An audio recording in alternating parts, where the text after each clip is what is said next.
मेरे प्रिय बच्चे, तुम्हारे सामने प्रस्तुत हुआ यह खास संदेश अपने आप में पूर्णता को समेटे हुए है। वास्तव में यह संदेश धन की ऊर्जा से भरपूर है। इस भौतिक जगत में धन का महत्व बहुत ज्यादा है। वास्तव में जीवन किस प्रकार से जीना है, इसमें 80 से 90% बातें इस बात पर निर्भर करती है कि तुम्हारे पास कितना धन मौजूद है।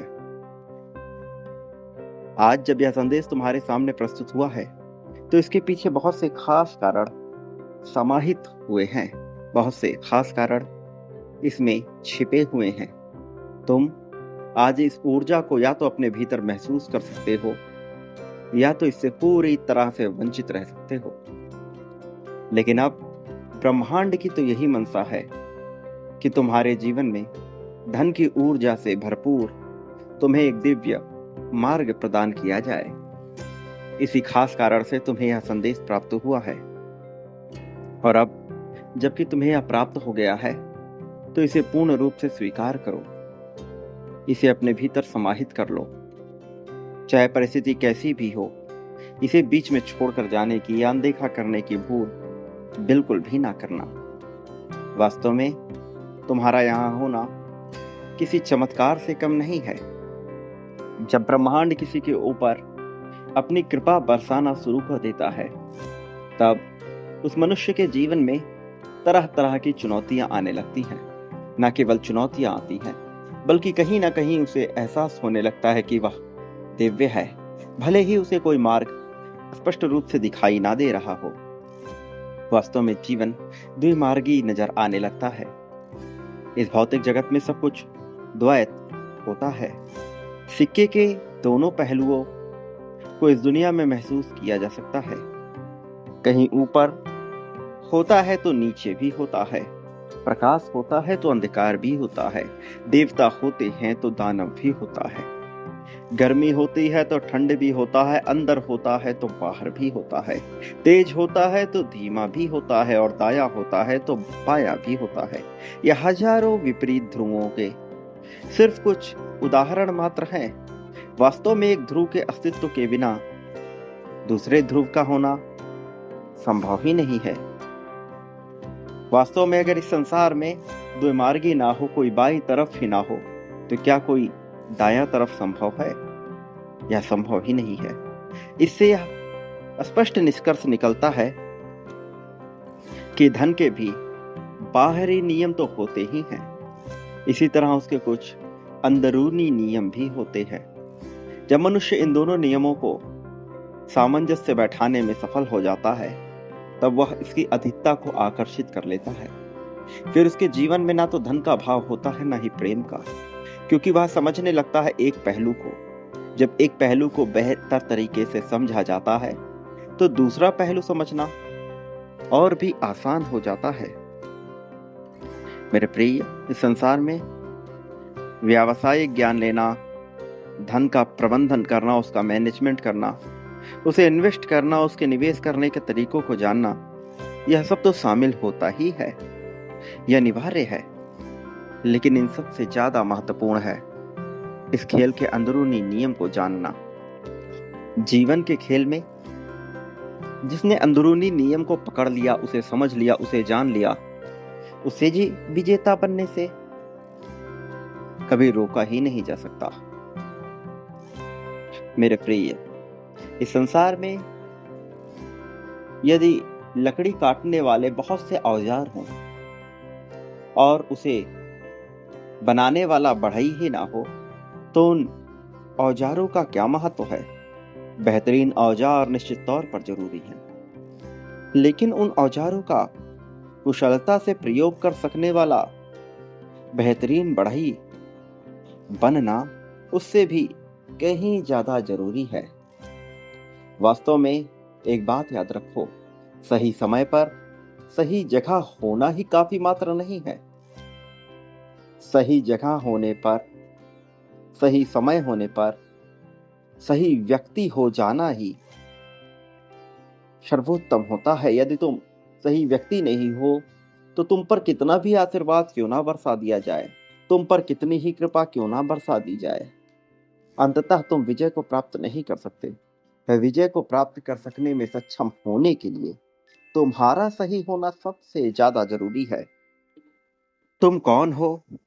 तुम किस तरह से सोचते हो? तुम्हारी धारणाएं क्या है? तुम्हारी खूबियां कौन सी है? तुम्हारी आदतें क्या है? तुम अपने बारे में वास्तव में कैसा महसूस करते हो? खुद पर किस कदर भरोसा करते हो? दूसरों के साथ तुम्हारे संबंध कैसे हैं? दूसरों पर तुम किस तरह से भरोसा करते हो? क्या तुम वाकई में महसूस करते हो कि तुम धन दौलत के हकदार हो? क्या चिंता, असुविधा, परेशानी के बावजूद तुम काम कर सकने में सक्षम हो? क्या तुम्हारी इच्छा ना होने के बाद भी तुम काम करते हो या काम करना चाहते हो? वास्तव में सच्चाई यही है कि तुम्हारा चरित्र, सोच और विश्वास तुम्हारी सफलता के स्तर को निर्धारित करने में सबसे महत्वपूर्ण भूमिका निभाते हैं। बिना इच्छा के अनिवार्यता के नियम को समझते हुए यदि तुम कार्य करने के इच्छुक हो, यदि तुम्हारा मन ना हो फिर भी जो तुम्हारे लिए अनिवार्य है तुम वह कर रहे हो, तो तुम्हें सफल होने से रोका ही नहीं जा सकता। विजय तिलक तुम्हारे माथे पे हर हाल में सजाया जाएगा, चाहे संपूर्ण संसार तुम्हारे विपरीत ही क्यों ना आकर खड़ा हो जाए। तुम पर तो ऐसी दैवीय कृपा विद्यमान है जिसकी तुम कल्पना भी नहीं कर सकते। वास्तव में तुम्हें जानना होगा, समझना होगा मेरे प्रिय बच्चे, क्योंकि तुम दैवीय हो, तुम पर कृपा है, इसलिए सफलता की कुंजी यही है कि तुम्हें अपनी ऊर्जा को बढ़ाना है। ऐसा करने पर सारे ही लोग स्वाभाविक रूप से तुम्हारी ओर आकर्षित होने लगेंगे, और जब वो आने लगे तब तुम्हें उनका प्रयोग करना ही होगा। यदि तुम हिंसा, अहिंसा, नैतिकता, अनैतिकता के फेर में पड़े, सही गलत के फेर में पड़े, तो तुम इस संसार के द्वारा बनाए हुए नियमों में बंध जाओगे। वो नियम जो इस संसार में कुछ कुलीन प्रबुद्ध लोगों ने बना दिया, और सत्ता उनके हाथों से ना जाए, ताकत उनके हाथों से ना जाए, इसलिए उन्होंने यह तुम पर लाद दिया। तुम भी उसी काल चक्र में फंस गए जिसमें अब तक बहुत से मनुष्य फंसते चले आए। बजाय इसके कि वो आगे बढ़े, वो पीछे हटते चले गए, जबकि उनमें काबिलियत थी, योग्यता थी। कारण बड़ा स्पष्ट था, वो ये ना समझ पाए कि उनका प्रयोग किया जा रहा है, और इस अनैतिक हिंसा से भरे संसार में कोई तुम्हारा प्रयोग करे इससे पहले तुम्हें उनका प्रयोग करना सीखना होगा। किंतु जो तुम्हारे प्रति सच्चा हो उसे धोखा देना सबसे बड़ी मूर्खता है। इसलिए यहाँ पर सबसे बेहतर और सबसे ज्ञानवर्धक बात यह है, सबसे ज्यादा दिमाग लगाने की बात यह है कि कौन ऐसा है जो तुम्हारे प्रति सच्चा है और कौन ऐसा है जो केवल तुम्हारा उपयोग करना चाहता है, उपभोग करना चाहता है। जो तुम्हारे प्रति सच्चा है उसके प्रति सब कुछ समर्पित कर देना ही वास्तविक रूप से मानवता है, और जो तुम्हारा फायदा उठाना चाहता है उसका इस कदर फायदा उठाओ कि वह दोबारा ऐसा करने के बारे में सोचे भी ना। यह कानून, यह नियम सब कुछ इसीलिए बनाया गया ताकि लोग एक दूसरे का फायदा ना उठा पाए। लेकिन क्या ऐसा होता है? क्या पूर्ण रूप से यह लागू हो सकता है? मेरे प्रिय बच्चे, या तो यहाँ शिकारी हो जाओ अथवा शिकार हो जाओ। हिंसा से भरे इस संसार में जंगल कानून ही लागू होता है। जब एक शेर एक हिरन को खाता है तो तुम्हें दया आती है उस हिरन के प्रति कि आज वह भोजन बन गया। तुम्हें दया आती है उस हिरन के प्रति क्योंकि उसकी आंखों में आंसू है। तुम्हें दया आती है उस हिरन के प्रति क्योंकि वह कमजोर है। यह तुम्हारा स्वभाव है। मनुष्य का यही तो स्वभाव होता है, वह कमजोरों के प्रति दया खाता है, किंतु कमजोरों के लिए कुछ नहीं करता। दया खाना, दया करना, यही तो उसका गुण है, किंतु दया निभाना कोई नहीं चाहता। मेरे प्रिय बच्चे, जब तुम्हें दया आती है उस हिरन के प्रति, तुम भाव विभोर हो जाते हो उस हिरन के लिए, उस छोटे जानवर के लिए जिसे जंगल के राजा सिंह द्वारा खा लिया गया, तो क्या तुम्हारे मन में कभी यह विचार आता है कि यदि सिंह उसका भोजन ना करे, सिंह उसका शिकार ना करे, तो भला वह सिंह भी भूखा ही मर जाएगा? उस सिंह के पास क्या बचेगा? क्या तब तुम्हें दया नहीं आएगी? मेरे प्रिय बच्चे, इस संसार में हिंसा होती ही है। इसी प्रकार से एक धनी व्यक्ति जब किसी गरीब के ऊपर अत्याचार करता है तो तुम्हें दया आती है, लेकिन दया नहीं आती तब जब वही गरीब अपने लिए लड़ता नहीं है। मेरे प्रिय, वह गरीब व्यक्ति निकल सकता है अपने जंजालों से, बन सकता है वह अमीर, हो सकता है वह धनी, लेकिन वह नहीं छोड़ना चाहता उस सहजता को, उस सरलता को, उस आराम को जिसने उसे बांध कर रखा है। जिस प्रकार से एक बंदर जो मुट्ठी भर मूंगफलियों को पकड़ लेता है एक ऐसे पिंजड़े में जिससे वह अपना मुट्ठी बाहर नहीं निकाल सकता, फिर भी वह उसमें फंसा रहता है, जबकि वह छोड़ दे उन मूंगफलियों को तो तत्काल बाहर निकल सकता है उस पिंजड़े से। वो अपना हाथ फंसा लेता है एक ऐसे छेद में जिसके अंदर मूंगफलियां भरी हो, और वह मूंगफलियों को पकड़ लेता है। उन मूंगफलियों के साथ वो अपने हाथ को बाहर निकालना चाहता है, किंतु नहीं निकाल पाता, क्योंकि उसकी मुट्ठी उसके राह का रोड़ा बन जाती है। लेकिन एक बार वह अपनी मुट्ठी खोल ले, सारी मूंगफलियों को गिरा दे, तो वह तत्काल आजाद हो सकता है, किंतु वह ऐसा नहीं करता। इसी प्रकार से मनुष्य गरीबी से नहीं निकल पाता, क्योंकि वह अपनी सहजता को नहीं छोड़ना चाहता, आराम को, सुविधा को नहीं छोड़ना चाह रहा, 2 वक्त की रोटी को नहीं छोड़ना चाह रहा। वह संघर्ष करने से बचता है। मेरे प्रिय, वो जो ऊंचे स्थान पे बैठा है उसकी नीयत पे तुम प्रश्न चिन्ह खड़ा करते हो, लेकिन नहीं देखते उसकी मेहनत संसार नियमों से बंधा हुआ है। मेहनत के दम पर जब वह वहां पहुंचता है तब फिर उसके प्रति दया या सहानुभूति नहीं आती। मेरे प्रिय, किसी को जन्म से ही बहुत कुछ मिल जाता है, लेकिन उसके कर्म तय करते हैं कि उसका भविष्य कैसा होगा। तुम्हें लगता है कि उसका जीवन अच्छा चल रहा है जो कुकर्म कर रहा है, किंतु वास्तविकता इससे बिल्कुल अलग है। वो जो कुकर्म कर रहा है उसका जीवन बेहतर नहीं चलता। मेरे प्रिय, केवल तुम्हें ऐसा भ्रम होता है क्योंकि तुम्हें सब कुछ चकाचौंध में ही दिखाई देता है। तुम नहीं देख पाते उस सत्यता को जो पर्दे के पीछे छिपी हुई है। मेरे प्रिय बच्चे, दौलत के पाने के कई सिद्धांत होते हैं, लेकिन सबसे महत्वपूर्ण यही है कि तुम्हारी कमाई, तुम्हारी आमदनी सिर्फ उसी हद तक बढ़ सकती है जिस हद तक तुम बढ़ सकते हो। कुछ ऐसे लोग हैं जिन्होंने खुद को धन के मामले में वित्तीय रूप से पूरी तरह से बर्बाद कर डाला है। तो वहीं तुमने गौर किया होगा कि कुछ लोगों के पास हद से ज्यादा पैसा आ जाता है। मेरे प्रिय, कुछ लोगों के पास पैसा आने के बाद भी वह उसे गंवा देते हैं। कुछ लोगों के पास बेहतरीन अवसर होते हुए भी वह उसका लाभ नहीं उठा पाते, और कुछ लोग विपत्तियों में होते हुए भी सब कुछ पा लेते हैं।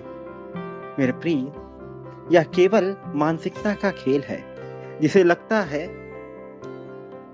कि वह प्राप्त कर सकता है और वह संघर्ष से पीछे नहीं हटता। उसे सब कुछ दिलाना ब्रह्मांड का दायित्व बन जाता है, फिर चाहे वह मनुष्य कैसा भी हो, अच्छे स्वभाव का अथवा बुरे स्वभाव का, अच्छी नीयत वाला अथवा बुरी नीयत वाला, यहाँ कुछ भी मायने नहीं रखता।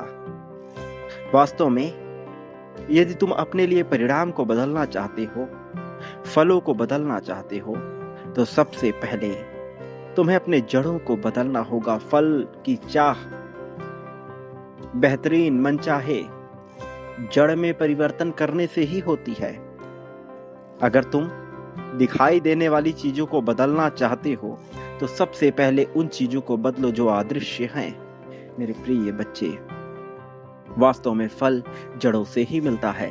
तुम क्या करते हो, किस तरह से करते हो, किस लिए करते हो, किसके लिए करते हो, यह सब मायने रखता है। यह सब तुम्हारे लिए निर्माण करता है तुम्हारे भविष्य का। यह सब तुम्हारे लिए निर्माण करता है उस चाहत का जहां तक तुम आना चाहते हो। पर ऐसा नहीं है कि यह सब संभव नहीं है। ऐसा नहीं है कि यह सब पाया नहीं जाएगा। तुम्हारी सोची हुई हर एक चीज तुम प्राप्त कर सकते हो। तुम्हारी सोची हुई हर एक चीज पर तुम्हारा अधिकार है मेरे प्रिय। लेकिन तुम क्या सोचते हो, यह सबसे महत्वपूर्ण हो जाता है। तुम जो कि पूरी तरह से दैवीय हो, तुम जिस पर की कृपा विद्यमान है, वह भी सब कुछ पाने के लिए तब ही योग्य होता है जब उसकी इच्छा शक्ति प्रबल होती है। और इच्छा शक्ति प्रबल होती है जब तुम दूसरों से यह जानना कि तुम कितने योग्य हो बंद कर देते हो। वो मनुष्य जो दूसरों से प्रामाणिकता चाहता है, वैलिडेशन चाहता है, वह नहीं समझ पाता अपनी सत्यता को। अपनी सत्यता को जानने के लिए तुम्हें भूलना होगा कि दूसरों के नजरों में तुम कैसे हो। वास्तव में तुम अपनी नजर में कैसे हो, तुम अपने लिए कैसे हो, यह सबसे महत्वपूर्ण हो जाता है मेरे प्रिय। दुनिया के हर जंगल, हर खेत, हर बगीचे में जमीन के अंदर की चीजों ने ही जमीन के ऊपर की चीजों को पैदा किया है। ऐसा कुछ भी नहीं है जो जमीन के भीतर से न आया हो। यहां तक कि सांस दिलाने वाली ऑक्सीजन भी जमीन के भीतर से उत्पन्न होती है, महासागरों से उत्पन्न होती है, फिर वह पेड़ों के जरिए आती है। वह पेड़ भी अपनी जड़ें जमीन में ही धंसाए हुए हैं। यह सब कुछ जमीन से ही प्राप्त होता है मेरे प्रिय। तुम्हारे भीतर से जो कुछ उत्पन्न होता है वही बाहर प्रतिबिंबित होता है। जो पेड़ जमीन से लगकर अपनी जड़ों को बिठाकर बाहर निकल चुके हैं, अब उनमें चाहे कड़वे फल आए अथवा अच्छे फल, क्या तुम उसे बदल सकते हो? इसके लिए दो ही तरीके हैं। या तो तुम उस पेड़ को जड़ से उखाड़ फेंको और उसकी जगह नए बीज बो दो, या फिर उस पेड़ को छोड़कर बाकी बची जमीन पर ध्यान केंद्रित करो। क्या तुम समझ रहे हो जो मैं तुम्हें समझाना चाहता हूं मेरे प्रिय? तुम्हारे भीतर से जो बुराइयां, जो गलत तत्व निकल चुके हैं, उस पर ध्यान केंद्रित करना बंद कर दो, क्योंकि अब वह बेकार है। क्योंकि जो फल उग चुके हैं उस पर ध्यान केंद्रित करना पूरी तरह से निरर्थक है। इसलिए मेरे प्रिय बच्चे, जो बुराइयां तुमसे निकल चुके उसके बारे में विचार करना व्यर्थ है मेरे प्रिय बच्चे। अब तुम्हें दो ही तरीके अपनाने होंगे। या तो उन बुराइयों को जड़ से उखाड़ फेंको और उसकी जगह नई आदतें विकसित कर लो, या उन बुराइयों को यूं ही छोड़ दो और नई आदतों को विकसित कर लो। पर दोनों ही तरीकों में तुम्हें नई आदतों को विकसित करना ही होगा मेरे प्रिय बच्चे। भविष्य में तुम्हें कैसे फल चाहिए, भविष्य में तुम किस प्रकार के परिणाम की आकांक्षा करते हो, तुम इसमें परिवर्तन कर सकते हो। लेकिन ऐसा करने के लिए तुम्हें अपने भीतर के जमीन की खुदाई करनी ही होगी और जड़ों को मजबूत करना ही होगा। जड़ों को स्थापित किए बिना तुम कुछ नहीं बदल सकते। इसलिए मेरे प्रिय बच्चे, परिवर्तन यदि तुम चाहो तो निश्चित तौर पर संभव हो जाएगा। बस तुम्हें सही दिशा में सोचना ही होगा मेरे प्रिय बच्चे। खुद को ऐसे मानो जैसे तुम ही संपूर्ण उत्तरदायित्व उठाए हुए हो। और जब परिणाम की बात आए तो ऐसे मानो जैसे कुछ भी तुम्हारे हाथ में ना हो। फिर तुम्हें वह सब हासिल हो जाएगा जिसके बारे में तुम सोच भी नहीं सकते। ऐसा क्या है मेरे प्रिय जो तुम नहीं चाहते और तुम्हें मिल जाता है? उसका विचार करो और उसके पीछे का कारण देखो। फिर वह सोचो कि जो तुम चाहते हो और तुम्हें नहीं मिलता है, उसके पीछे का कारण सोचो। तुम्हें सारे उत्तर मिलने प्रारंभ हो जाएंगे। बशर्ते शर्त यही है कि तुम अपने भीतर उतरते हो या नहीं। तुम्हें अपने भीतर उतरना ही होगा। प्रिय बच्चे, याद रखो, तुम्हारे जीवन में खुशहाली लेकर, सारी सच्चाई लेकर मैं स्वयं आ रहा हूँ। तुम्हें चिंता करने की, चिंतित होने की आवश्यकता ही नहीं है। तुम्हारे जीवन में परिवर्तन की लहर तो मैं लेके आऊंगा और वास्तव में यह घोषणा है कि तुम्हारे जीवन में बहुत बड़ा परिवर्तन होकर रहेगा। और इस परिवर्तन का एक शक्तिशाली रहस्य है तीव्र गति से सीखना। जो कि तुम कर रहे हो, निरंतर सीखते रहना। यदि किसी पटरी पर एक ट्रेन खड़ी हो, आगे बढ़ ही ना रही हो, फिर भला वह किसी सही रास्ते पर भी हो, तो उसका क्या महत्व है? वह कभी मंजिल तक नहीं पहुंच सकती। लेकिन यदि वह ट्रेन भले ही धीमी गति से बढ़ रही हो, भले ही मंद गति से बढ़ रही हो, किंतु निरंतर बढ़ रही हो, तो एक ना एक समय वह मंजिल तक पहुंच ही जाएगी। तुम्हें भी तय करना है, तुम्हें मंजिल तक पहुंचना है अथवा नहीं। तुम मंजिल तक पहुंचना चाहते हो तो एक कदम ही सही, किंतु निरंतर अपने कदम बढ़ाते रहो। तुम जीत को पालोगे, तुम प्रगति को पालोगे। तुम्हें प्रगति पाने से रोका ही नहीं जा सकता। पर याद रखो मेरे प्रिय, इन सब के बीच तुम्हें बांटने का हुनर अपनाना ही होगा। बड़ी मात्रा और संख्या में बांटना होगा। प्रेम, धन, संपत्ति, समृद्धि, खुशहाली, हर तरीके से तुम सब कुछ पा सकते हो। बस बिना चिंता किए बांटो और आगे बढ़ो। प्रारंभ अभी से इसी पल से करो। आभार व्यक्त करते हुए करो। मैं तुम्हारे साथ हूँ। तुम कभी भी इस संसार में अकेले नहीं हो। अपने आप को अकेला कभी ना मानना। याद रखो, तुम जितना बांटोगे उससे कई गुना बड़ी मात्रा और संख्या में पाओगे। इसलिए बिना देरी किए बांटो, बिना संकोच के बांटो। इसी पल से संख्या 777 लिखकर अपनी जीत को पुष्टि करते हुए संख्या 51,000 के क्रम में बांटो। छोटा नहीं, बड़ा बांटो। निरंतर बांटो, लगातार बांटो। मेरे प्रिय, इसका परिणाम क्या होगा उसकी परवाह न करो, क्योंकि इसका परिणाम तुम्हें बहुत खुशनुमा मिलने वाला है, बहुत कुछ मिलने वाला है। चिंता बिल्कुल ना करना मेरे प्रिय। छोटा क्यों सोचते हो? बड़ी मात्रा और संख्या में बांटना तो प्रारंभ करो।